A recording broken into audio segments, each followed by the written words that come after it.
Bonjour à tous, on continue le cours donc sur les lois continues, les fonctions de densité donc. Alors ce qui est en vert c'est juste des rappels des épisodes précédents et des quelques commentaires. Et en bleu c'est ce que vous devez noter dans le cahier de cours et que je vais commenter. Donc ce qu'on a vu jusqu'à maintenant, on a vu qu'il y a certaines variables aléatoires qui prennent un nombre infini de valeurs. On ne peut pas les dénombrer, donc on ne peut pas faire comme dans le cas discret, une loi de probabilité avec les valeurs 0, 1, 2, 3, 4 et les probabilités associées. Quand on a un nombre infini de valeurs, on est obligé d'utiliser certaines fonctions qui s'appellent des fonctions de densité. Les propriétés de ces fonctions, il faut qu'elles soient définies, continues et positives sur un intervalle AB. Il faut que l'intégrale de cette fonction sur AB soit égale à 1. J'ai fait la représentation graphique là. Donc tout ce qui est sous la courbe là, c'est égal à une unité d'air. Et une fois qu'on a en fait cette fonction-là, on peut l'utiliser pour déterminer des probabilités associées à la variable aléatoire grand X. On dit que X est une loi de densité F. On associe grand X et F. Et donc après, pour calculer la probabilité, par exemple, que X soit compris entre C et D, ça serait cette surface-là, hein, la surface comprise entre CF, la représentation graphique de la fonction f, les droites d'équation x égale c, x égale d, et l'axe des abscisses, cette petite partie-là qui est sous la courbe.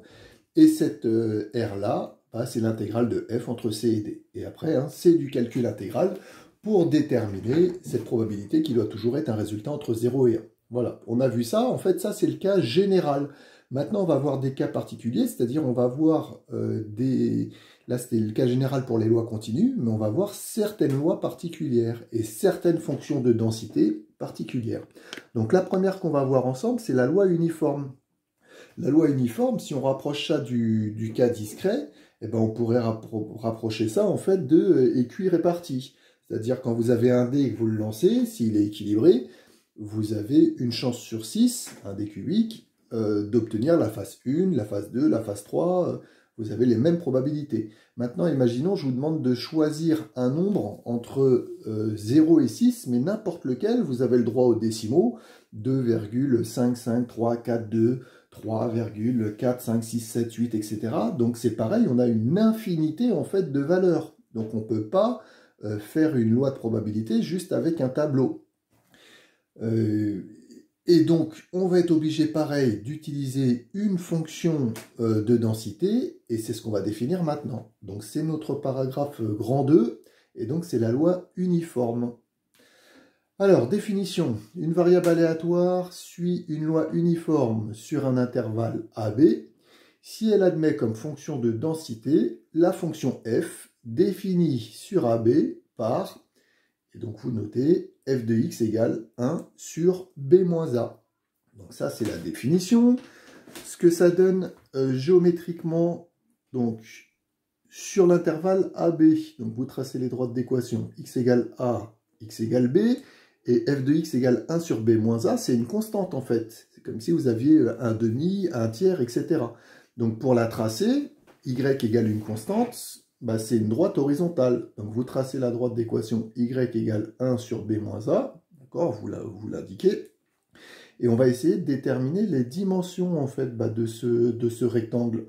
Comme ici vous avez a, ici vous avez b, la longueur de segment de droite là, c'est b moins a. Ensuite, comme ici, là c'est la droite d'équation y égale 1 sur b moins a, et là c'est l'axe des abscisses. La longueur de segment de droite, c'est 1 sur b moins a. Donc, on essaye de vérifier, en vert, mais vous notez pas, hein, c'est juste des commentaires.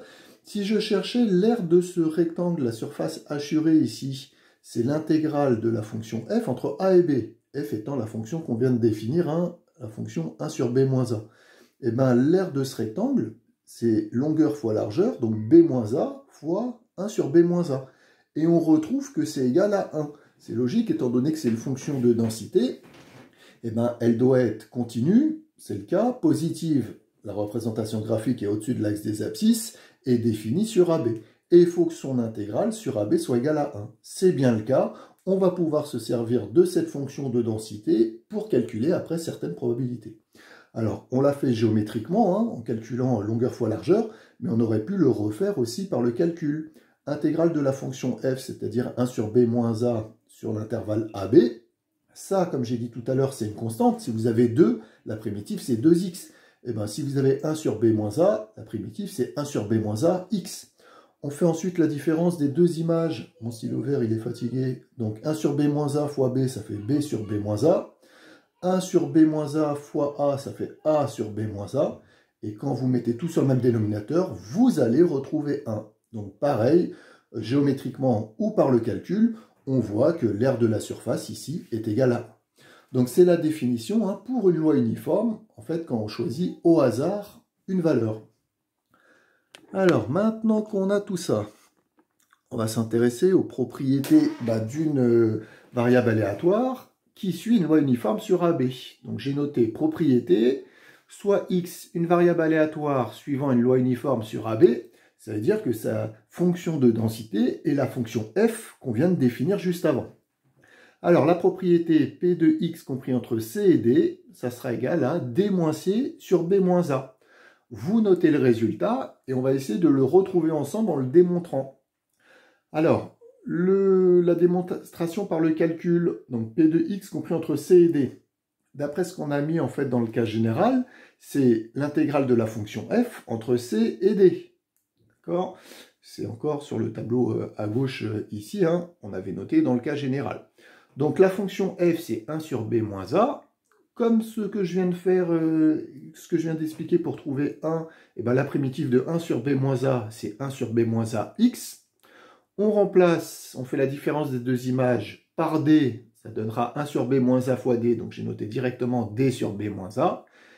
1 sur b moins a fois c, j'ai noté directement c sur b moins a. J'ai le même dénominateur, je peux soustraire le numérateur et je retrouve d moins c sur b moins a. C'est un résultat que vous aurez le droit d'utiliser directement. Vous ne serez pas obligé de calculer l'intégrale. Vous pourrez utiliser directement ce résultat après avoir défini votre variable aléatoire. Donc géométriquement, regardez ce que ça donne. Si j'ai une loi uniforme sur AB, et que je veux calculer la probabilité que x soit compris entre C et D, en fait, on calcule la longueur de ce segment de droite. Donc comme là c'est C, là c'est D, on fait D moins C. Là, la longueur de ce segment de droite, c'est B moins A. Et en fait, on fait le quotient pour comparer, en fait, si vous voulez, là, cette surface hachurée sur l'intégralité en fait, de la surface. Donc on retrouve D moins C sur B moins A. Deuxième partie de la propriété, vous notez soit E, l'espérance mathématique de x, et donc la formule E égale A plus B sur 2. Voilà, on a terminé pour le cours sur loi uniforme. On va essayer de l'appliquer, en fait, cette loi uniforme cette semaine. On met un exemple dans le cours. Donc, l'exemple, l'énoncé, on choisit un nombre au hasard entre 14 et 20. N'importe quel nombre, d'accord? Vous pouvez choisir 14, vous pouvez choisir 20, mais vous pouvez choisir 14,000001. Donc vous comprenez qu'il y a une infinité de valeurs, et comme on choisit au hasard, c'est loi uniforme. On considère que chaque nombre, vous avez la même probabilité en fait de le choisir. Et on considérera également que la probabilité d'une valeur, c'est nul. Je vais réexpliquer ça après. Donc, on choisit un nombre au hasard entre 14 et 20, déterminer la probabilité qu'il soit supérieur à 17. Quand vous avez des exercices de ce type, et ça sera le but des exercices pour la prochaine séance, toujours modéliser et bien expliquer ce que vous utilisez. Donc, d'abord, vous définissez votre variable aléatoire. Donc, soit x, la variable aléatoire, égale au nombre choisi. Ensuite, cette variable aléatoire, vous expliquez ce qu'elle va suivre comme loi.